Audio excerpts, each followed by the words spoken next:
پھر اس کے آگے حدیث شریف حضرت عبد الرحمن بن ابو یعلا سے امام ابو داؤد رحمۃ اللہ تعالیٰ علیہ حدیث شریف نقل فرماتے ہیں، روایت فرماتے ہیں کہ حضرت برا بن عازب رضی اللہ تعالیٰ عنہ نے فرمایا، کیا میں تمہیں فرمایا کہ میں نے رسول اللہ صلی اللہ علیہ وسلم کو دیکھا کہ آپ نے نماز شروع کرتے وقت دونوں ہاتھ اٹھائے یعنی رفع یدین کیا، اور فارغ ہونے تک پھر نہیں اٹھائے یعنی پھر دوبارہ رفع یدین نہیں کیا۔ تو حضرت برا بن عازب رضی اللہ تعالیٰ عنہ سے یہ دوسری روایت امام ابو داؤد رحمۃ اللہ تعالیٰ علیہ اپنی کتاب سنن ابی داؤد میں نقل فرماتے ہیں کہ نبی کریم صلی اللہ علیہ وسلم نماز کے شروع میں ایک بار رفع یدین کیے، اس کے علاوہ فارغ ہونے تک کہیں بھی رفع یدین نہیں کیا۔ تو یہ چوتھی حدیث شریف ہے ابو داؤد شریف سے، اور یہ ابو داؤد شریف سے چوتھی حدیث شریف حضرت برا بن عازب نے کیا فرمایا کہ حضور پاک صلی اللہ علیہ وسلم نماز کے شروع میں رفع یدین کرتے تھے، اس کے علاوہ رفع یدین نہیں کرتے تھے۔ امام ابو داؤد رحمۃ اللہ علیہ 4 حدیث شریف ترک رفع یدین پر ذکر فرمائے، ٹھیک ہے، اور ایک حدیث شریف کے اوپر آپ نے جرا نقل فرمایا، سب کے اوپر جرا نقل نہیں فرمایا، ایک حدیث شریف کے اوپر جرا نقل فرمایا آخر والی میں، اور آپ نے فرمایا کہ امام ابو داؤد نے فرمایا یہ حدیث صحیح نہیں ہے۔ امام ابو داؤد فرماتے ہیں یہ حدیث صحیح نہیں ہے، مطلب درجہ صحت کو نہیں پہنچتی۔ تو اس سے کچھ لوگ کہتے ہیں کہ امام ابو داؤد رحمۃ اللہ علیہ اس حدیث شریف کو ضعیف کہہ رہے ہیں، جبکہ ان کو نہ اصول جرح و تعدیل معلوم ہے نہ ہی اصول حدیث معلوم ہے، بس وہ دوسروں کے بہکاوے میں آ کر کہہ دیتے ہیں کہ بھائی امام ابو داؤد کا یہ کہنا کہ یہ حدیث صحیح نہیں ہے، اس حدیث شریف کو ضعیف کہنا ہے، جبکہ اصول حدیث میں صحیح کے بعد جو ہے ضعیف نہیں آتی ہے، صحیح کے بعد حسن،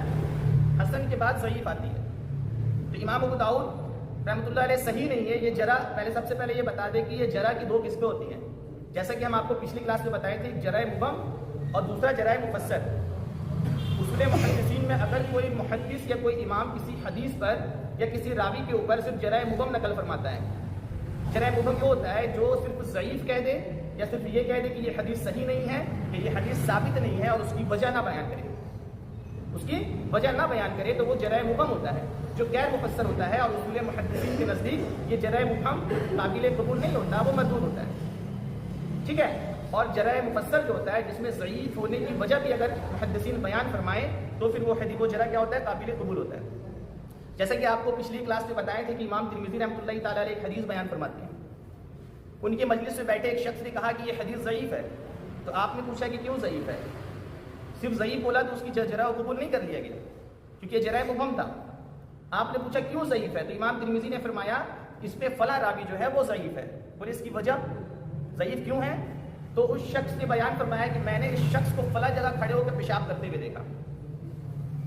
ٹھیک ہے، ہو سکتا ہے کہ وہ اسی لباس میں اس کو چھیٹا پڑا ہو اور وہ اسی لباس میں جا کے نماز پڑھا ہو، تو یہ اول درجے کا متقی پرہیزگار ہونے کی مخالفت ہے، اول درجے کا متقی پرہیزگار ہونا نہیں ہوگا، کیونکہ جو صحیح سند کے لیے جو شرائط اور اصول ہے اس میں سے ایک یہ بھی ہے کہ راوی کا اول درجے کا متقی پرہیزگار ہونا۔ تو امام ترمذی فرماتے ہیں کہ کیا تم نے اس شخص کو اسی لباس میں نماز پڑھتے ہوئے دیکھا؟ تو امام ترمذی، وہ شخص کہتا ہے کہ نہیں میں نے دیکھا تو نہیں ہے، لیکن ہو سکتا ہے کہ وہ اسی لباس میں پڑھا ہو، تو تقوی کے خلاف ہے، اس وجہ سے اس کی روایت قبول نہیں کی جائے گی۔ تو امام ترمذی نے فرمایا کہ تم نے دیکھا نہیں، ہو سکتا ہے کہ وہ شخص جو ہے وہ جا کر لباس چینج کیا ہو، پھر اس کے بعد وہ دوسرے لباس میں نماز پڑھا ہو۔ بولے ہاں یہ بھی ہو سکتا ہے۔ تو امام ترمذی رحمۃ اللہ تعالیٰ علیہ سے گمان کی بنا پر اس نے جرح کر دیا تھا، اس وجہ سے آپ نے اس کی جرح کو قبول نہیں کیا، کیونکہ بعض محدثین ایسے ہوتے ہیں کہ جرح تو کر دیتے ہیں لیکن وہ جرح کی وجہ جو ہوتی ہے وہ درست نہیں ہوتی ہے، تو دوسرے محدث کیا کرتے ہیں، ان کی جرح کو رد کر دیتے ہیں، اس لیے جرح مبہم جو ہے محدثین کے نزدیک قابل قبول نہیں ہے۔ تو امام ابو داؤد رحمۃ اللہ علیہ نے صرف یہ کہہ دیا کہ یہ حدیث صحیح نہیں ہے، لیکن اس کی وجہ نہیں بتائی، تو یہ جرح مبہم ہوا، اس لیے جرح مبہم اصول محدثین کے نزدیک مردود ہے، تو امام ابو داؤد کی یہ جرح جو ہے قابل قبول نہیں ہوگی۔ اور دوسری بات، امام ابو داؤد رحمۃ اللہ تعالیٰ علیہ جو ہے اپنی آخری عمر میں سن 275 ہجری میں آپ کا وصال ہے، امام ابو داؤد آخری وقت میں حضرت اپنے شاگرد لولوی رحمۃ اللہ تعالیٰ علیہ کو ابو داؤد شریف کا املا کروایا، ان کو بیان فرمایا، تو جو آخری بار آپ نے اپنی کتاب ابو داؤد شریف کو املا کروایا تھا اس کتاب میں آپ نے اس جرح کو حذف کر دیا۔ کسی محدثین کا کسی جرح کو حذف کرنے کا طریقہ یہ ہوتا ہے کہ وہ اپنے اگلے ایڈیشن میں اس کو حذف کر دیتا ہے، اس کو غائب کر دیتے ہیں، تو یہ محدثین کا رجوع نامہ کہلاتا ہے کہ انہوں نے اس جرح سے رجوع کر لیا۔ تو امام ابو داؤد رحمۃ اللہ تعالیٰ علیہ کا جو نسخہ ہے 275 ہجری میں جو انہوں نے اپنے شاگرد لؤلؤی سے بیان فرمایا اس میں یہ جرح نقل نہیں ہے، اس کا مطلب یہ ہوا محدثین فرماتے ہیں کہ امام ابو داؤد نے اپنی اس جرح سے رجوع کر لیا تھا۔ اور دوسری بات، سب سے پہلی بات تو یہ جرح مبہم تھا، قابل قبول نہیں تھی، اور پھر امام ابو داؤد نے اپنے آخری نسخے میں اس کو رد فرماتے خود حذف کر دیے، اور آپ جو ہے بغیر جرح کے یہ حدیث شریف کو روایت فرمائے۔ دوسری بات کہ اگر ہم مان بھی لیں ان کے بقول، جو ہمارے مخالفین جو گھومتے رہتے ہیں ان کے بقول مان بھی لیں کہ امام ابو داؤد نے اس کو کہا کہ صحیح نہیں ہے،